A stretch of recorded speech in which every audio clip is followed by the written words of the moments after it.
Manomboka herinandro vaovao indray isika amin'izao alady marain'izao. Andro fa 13 ao anatin'ny 70 andro izay fiaraham-mivavaka arahantsika. Mialohan'ny hanombohantsika izany dia andeha araka hivavaka isika.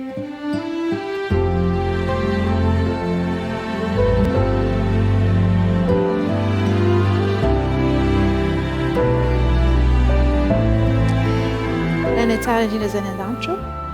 Fisaorana trano no atolotra ianao satria lehibe loatra ary sy takatry ny sainay ny fitiavanao anay sy ny fitantananao anay. Manaraka ny andro fa 13 izay amin'ity an'ity, mangataka ny fanainao masina anazava ny fisainanay. Ahafahanay mandray ny tianao ambara aminay amin'ity an'ity. Ny anaran'i Jesosy. Amen.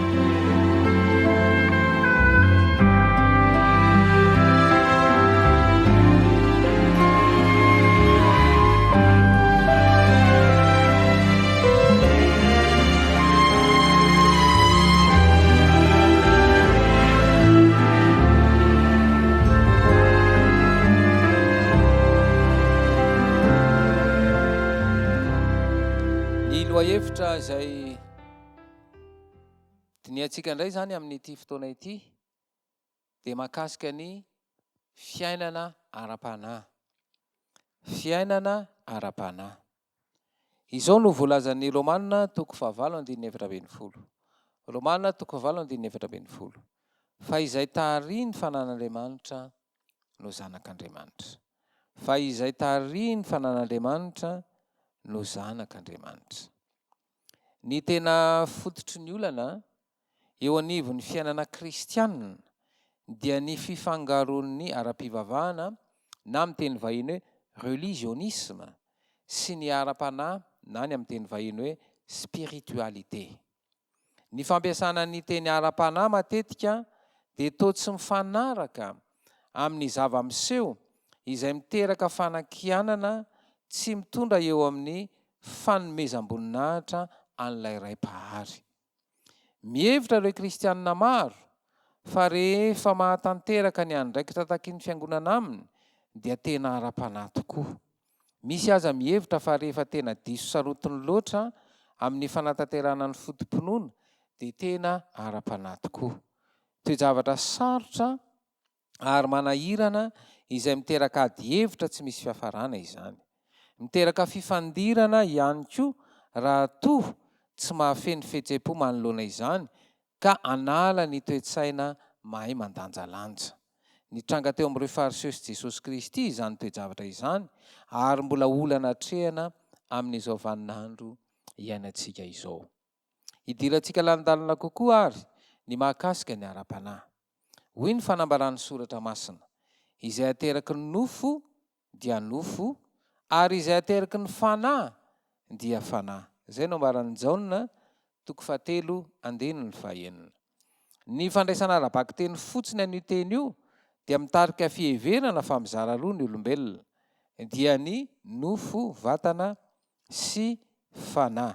Hoy ny fanambarana ao amin'ny asa soratra Ellen White, Andriamanitra no tompony tenan'olombelona manontolo, azy avokoa ny saina, ny vatana ary ny fanahy. Sady nomen'Andriamanitra ho an'ny vatana no nomeny ho an'ny fanahy ny zanany lahy tokana. Ary ny fiainantsika iray manontolo voatokana ho an'ny asa fanompony mba hanomezantsika voninahitra azy amin'ny alalan'ny fampiasana ny fahaiza-manao rehetra natolony. Manamafy izany ny fanambarana hoe asan'ny tanan'Andriamanitra isika ary ny teniny dia manambara fa matahotra sy mahatalanjona ny nanaovany antsika. Nomaniny ho an'ny saina ity vatana fonenan'olombelona ity. Noforonina hisy endrika tempoly izay nataon'i Jehova mendrika hitoeran'ny fanamasina. Ny nofo izay sady taberina kely ny fanahy no fantsona hiasan'ny fanahy dia an Jehova. Manambara mazava tsara ny soratra masina manao hoe ianareo dia tempolo ny fanahy masina ka tsy tompon'ny tenanareo ianareo. Zay nambaran'ny Korintianina voalohany a 4:9.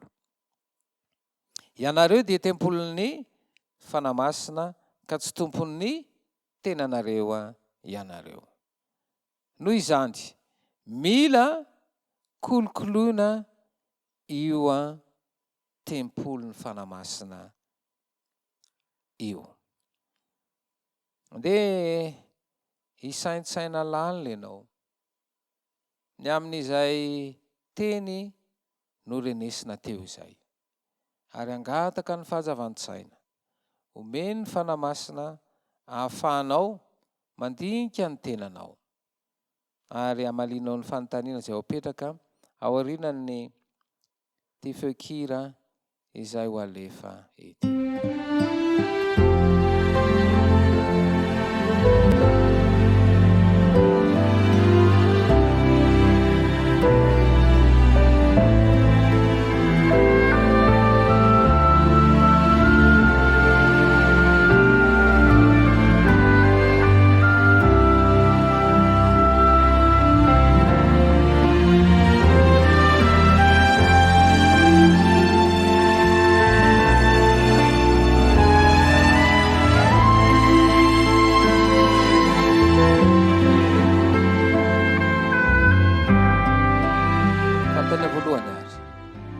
Fantatrao ve fa tempolon'ny fanamasina ianao? Fantatrao ve fa tempolon'ny fanamasina ianao? Ny fanontaniana faharoa dia manambara toy izao: amin'ny fomba ahoana no tokony hitandrovana ny mahatempolon'ny fanamasina anao?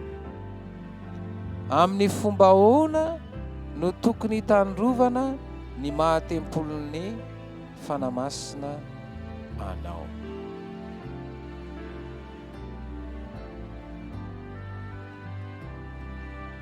Rehefa nodinianao lalina, no saintsaininao, nieritreretinao lalina izany, miainga avy amin'ny lohahevitra izay nomena, dia ho azavain'ny fanamasina ao an-tsainao,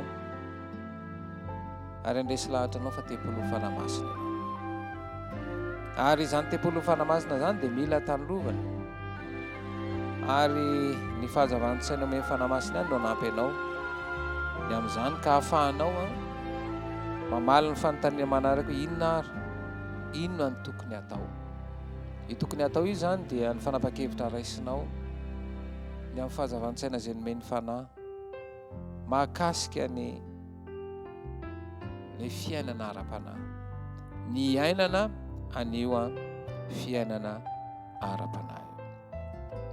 Andeha anasanao ary araka hivavaka isika. Ampahafantaranay Jesosy malala fa tempolon'ny fanamasina izay, ary angatahanay izany fanamasina izany hitoetra ao amin'ny tempolo, ka hibaiko tanteraka amin'ny fiainanay. Ary amin'izay fotoana izay dia tsy ny sitraponay intsony no atao fa ny sitraponao, ka hiseho amin'ny zavatra rehetra ataonay eny amin'ny voninahitra ao.